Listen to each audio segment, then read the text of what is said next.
cela, oui tout cela. Je ne veux ni repos, ni même la santé. Tout ça, mon Dieu, t'es assez demandé. Mais donne-moi, mais donne-moi, mais donne-moi donne-moi force et courage. Mais donne-moi donne-moi force et courage. Mais donne-moi pour que je sois sûr de moi. Mesdames, Messieurs, la cérémonie à laquelle vous allez assister ce soir verra 4 remises de récompenses ainsi que les adieux aux armes d'un sous-officier. Vous assisterez ensuite à l'évocation de Saint-Michel, officiellement saint patron des parachutistes français depuis 1948. Enfin, cette cérémonie sera clôturée par un défilé du régiment derrière le chef de corps. Les troupes qui se trouvent devant vous sont constituées de 5 compagnies et des cadres sans troupes du régiment. Les porte-drapeaux et les anciens complètent le dispositif.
l'archange Saint-Michel, saint patron des parachutistes français depuis 1948, en l'honneur duquel a lieu cette cérémonie, va maintenant être évoqué à travers l'ordre du jour, suivi d'une projection vidéo.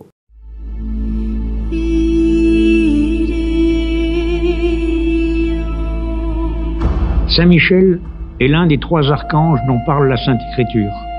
La mention la plus connue se trouve dans le livre de l'Apocalypse, où Saint Jean représente l'archange sous la figure d'un guerrier et même d'un chef de guerre, puisqu'il commande une troupe d'anges qui livre avec lui une bataille contre un ennemi puissant, symbolisé par un monstre fabuleux, le dragon, figuration de Satan. Il y eut un combat dans le ciel. Michel et ses anges engagèrent le combat contre le dragon. Le dragon et ses anges combattaient, mais ils ne purent vaincre et leur place ne se trouva plus dans le ciel. En langue hébraïque, Michael signifie « qui est comme Dieu ». Saint Michel n'est pas comme Dieu et ne se prend pas pour Dieu. Son nom est une question, un cri de guerre poussé contre les créatures rebelles qui se prennent pour Dieu ou qui se croient comme Dieu. Cet archange qui descend sur la terre des hommes pour soutenir leur combat contre le démon et ses alliés peut légitimement être considéré comme le premier des combattants du ciel. Il n'est donc pas surprenant que dans l'histoire, il fut choisi comme protecteur de l'Église, de la France et de ses armées, et donc encore moins surprenant que dans cette lignée, il fut choisi par les troupes aéroportées comme saint patron, voyant en ce combattant céleste le protecteur du parachutiste contemporain. Bien qu'il soit une créature céleste, notre saint patron s'est laissé voir à plusieurs personnes tout au long de l'histoire. Ainsi en est-il le 8 mai 492, lorsqu'il apparaît dans une grotte du mont Gargan, aux environs de Naples, pour demander la construction d'une chapelle qui lui soit dédiée. Cette chapelle a été inaugurée le 29 septembre de cette même année. 2 siècles après cette apparition spectaculaire, en Normandie, l'archange apparaît à Aubert, l'évêque d'Avranches, à qui il demande également de bâtir une chapelle sur ce qui deviendra le mont Saint-Michel, et afin de la magnifier, Aubert fait apporter les reliques du mont Gargan. En 708, ce lieu devient l'un des plus grands centres de pèlerinage médiéval, et les bénédictins y construisirent une abbaye à partir du Xe siècle. Dès lors, le culte de Saint-Michel se répand très vite en Europe, et les lieux d'apparition deviennent des lieux de pèlerinage, où les grands princes de ce monde viennent prier l'archange. On sait que Charlemagne est venu au mont Saint-Michel, et c'est peut-être à l'issue de ce pèlerinage qu'il choisit de placer son empire sous la protection de l'archange. Il fait du 29 septembre la fête nationale de son empire et ordonne qu'on représente Saint-Michel sur ses étendards avec l'inscription « Saint-Michel, patron et prince de l'empire des Gaules ».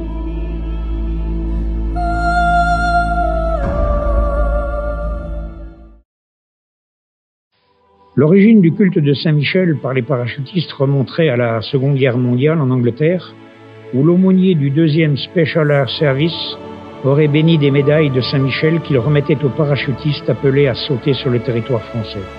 Ce sont donc les parachutistes SAS de la France libre, ayant sauté en Bretagne en juin 1944, qui sont les premiers paras à avoir porté une médaille de Saint-Michel. En septembre 1947, en Indochine, 3 aumôniers parachutistes, le père Mulson, le père Casta et le père Gégaud se retrouvent et abordent la question récurrente du choix d'un saint patron au profit des parachutistes. Mais comme toujours pour les paras, le choix n'est pas simple. Au milieu du débat, le père Gégaud intervient. À mon avis, c'est Saint-Michel qu'il nous faut, l'archange qui a terrassé le dragon.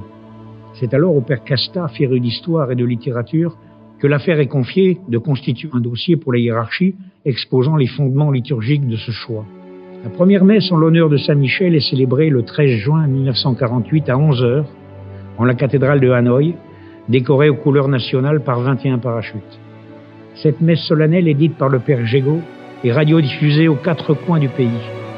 Marquée par le récit de mort héroïque, accompagné d'instruments et de chœurs paras, on rapporte que de nombreuses femmes et même des hommes pleurèrent.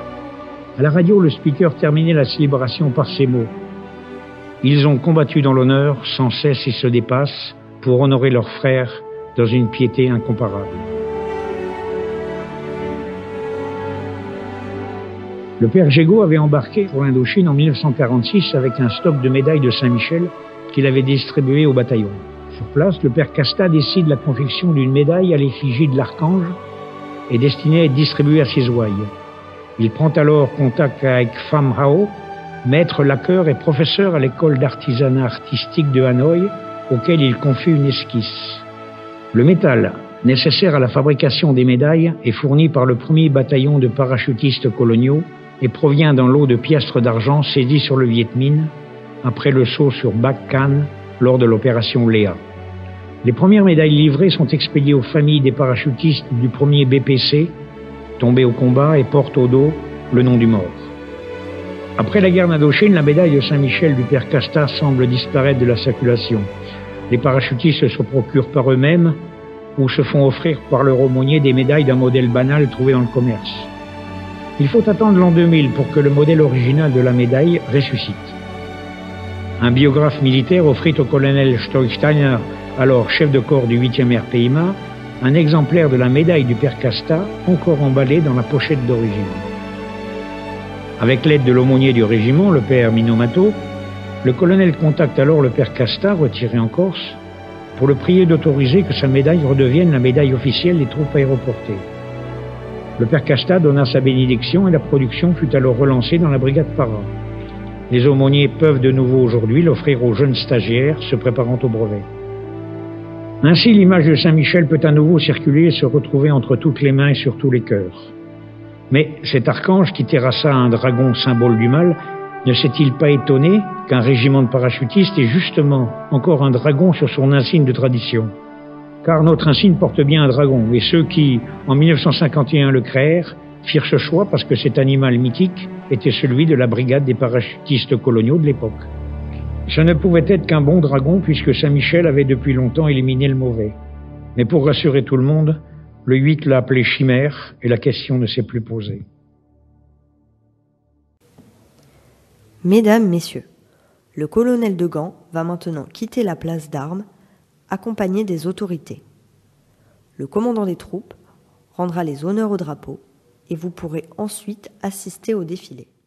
Nous sommes des volontaires au 8e RPIMA. Entends nos clameurs guerrières, nos chants de combat. Colonial parachutiste, viens, tu connaîtras le risque.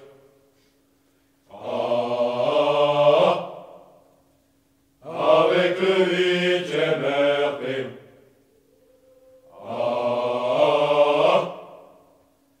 Avec le 8e RPIMA. Dans ce monde sans entrailles où l'on perd le nord, nous livrons une bataille jamais vue encore. Qu'il est dur d'être fidèle, mais Saint-Michel sous ses ailes.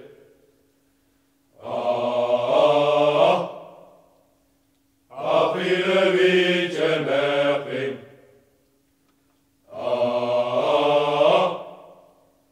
A pris le 8e RPIMA. Nous voulons demeurer dignes de nos grands anciens, ceux d'Algérie, d'Indochine, du Tchad africain, héritiers de tant de gloire, nos drapeaux sont lourds d'histoire.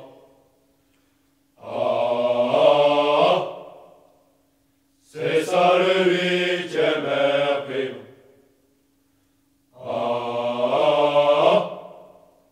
C'est ça le 8e RPIMA. Nous avons foi en la France, en son avenir. Ces filles sont de la vaillance et savent souffrir. Et nous montrerons nous-mêmes qu'on sait mourir quand on est.